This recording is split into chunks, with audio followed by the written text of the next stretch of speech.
Sino ang pinakamalaking kaaway natin? Walang iba kundi si Satanas ang tunay nating kaaway. Ang humahabol sa iyong kaluluwa upang mapunta ka sa impyerno. Ngunit pakiusap, huwag kang matakot kay Satanas. Oo, si Satanas ay matalino, masama, at mapandaya. Subalit basahin natin sa Biblia ang nakasulat sa Lucas Kapitulo 10, versikulo 19. Binigyan ko kayo ng kapangyarihang tapakan ang mga ahas at mga alakdan, at daigin ang lahat ng kapangyarihan ng kaaway, at walang makakapanakit sa inyo. Mas takot sa atin si Satanas kaysa sa takot natin sa kanya. Dahil nasa atin ang siyang tumalo kay Satanas sa krus. At ang kanyang pangalan ay Hesukristo. Narito ang tatlong paraan upang matalo natin si Satanas. Una, paikop sa Diyos. Sinasabi ng Biblia sa Santiago Kapitulo 4, versikulo 7. Kaya nga, paikop kayo sa Diyos. Labanan ninyo ang dyablo at lalayuan niya kayo. Ang pagsunod at pagpapasakop sa Diyos ang tanging paraan upang matalo si Satanas. Walang sino man ang kayang lumaban sa dyablo sa sariling lakas. Tanging sa kapangyarihan ng Diyos tayo nagkakaroon ng tagumpay. Ang lakas ng Diyos ang nagpapabagsak sa gawa ng kaaway. Pangalawa, gamitin ang salita ng Diyos.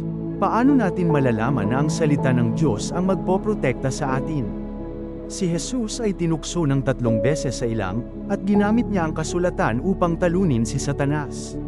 Sa oras ng kahinaan ng laman, ang salita ng Diyos ang pinili ni Jesus bilang pinakamakapangyarihang sandata laban sa lahat ng kasamaan.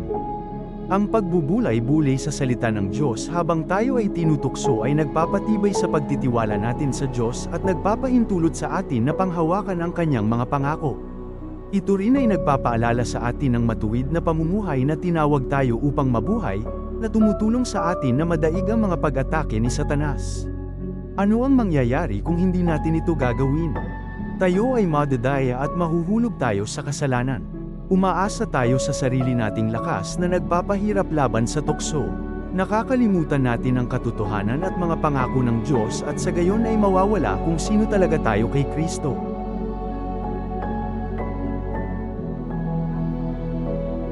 Pangatlo, manalangin. Sa bawat sitwasyon, ang panalangin ang isa sa pinakamakapangyarihang sandata laban sa kaaway. Sa pamamagitan ng panalangin, pinapahintulutan ng Diyos na ingatan ka mula sa mga atake ni Satanas. Nakakalapit tayo sa Diyos, tumatanggap tayo ng kanyang gabay, natutulungan tayong labanan ang tukso, naalala natin ang kanyang mga pangako, at tumitibay ang ating pananampalataya. Tandaan, walang sino man ang malayo sa biyaya ng Diyos.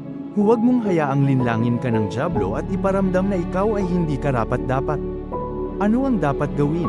Paikop sa Diyos, gamitin ang salita ng Diyos at manalangin. At ang dyablo ay lalayo sa inyo.